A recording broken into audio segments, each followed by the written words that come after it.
is so minuscule and mundane, China can't do anything with it.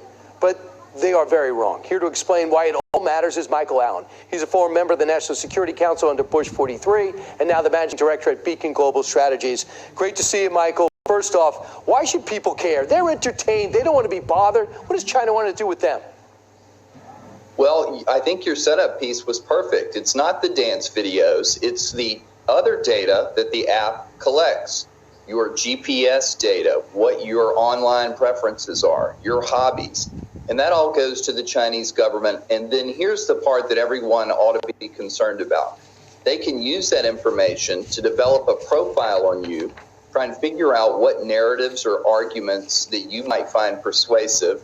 And then the Chinese government could then use TikTok as a channel to get information to you. So, for example, if they wanted to attack Taiwan and try and message 1/3 of the American population that it's benign or that they're merely acting in self-defense, they could do so. So this is a very powerful tool, and we do not want it in the hands of the Chinese. Right. It seems to be a no-brainer. It needs to be explained to the American people. We're not trying to deny you, and it's not a matter of trying to getting your high school locker room combination. It's manipulating your mind and changing public opinion. They are spending $5.4 million to lobby Congress not to ban it. Why are they so desperate? They're so desperate because the United States is a tremendously large market, and they believe that they need to come after and sell everything that they can here. But I don't think it's going to work. I have never seen greater bipartisan cooperation than I do right now.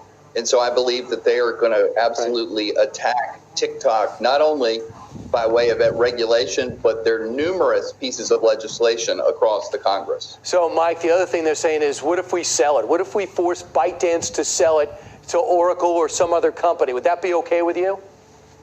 I think it would be, as long as we could disconnect the wires, if you will, back to Beijing. We do not want the Chinese to be able to access this data whatsoever. And if we can satisfy ourselves that it is merely in the hands of U.S. officials, U.S. companies, then I think it's more trustworthy. Used by 100 million people. People are watching to see if they're going to have that taken off their phones or not. And maybe they got to get a new phone, because once the app is on, it might be having to stay there and still be able to get your information. Michael Allen, thanks.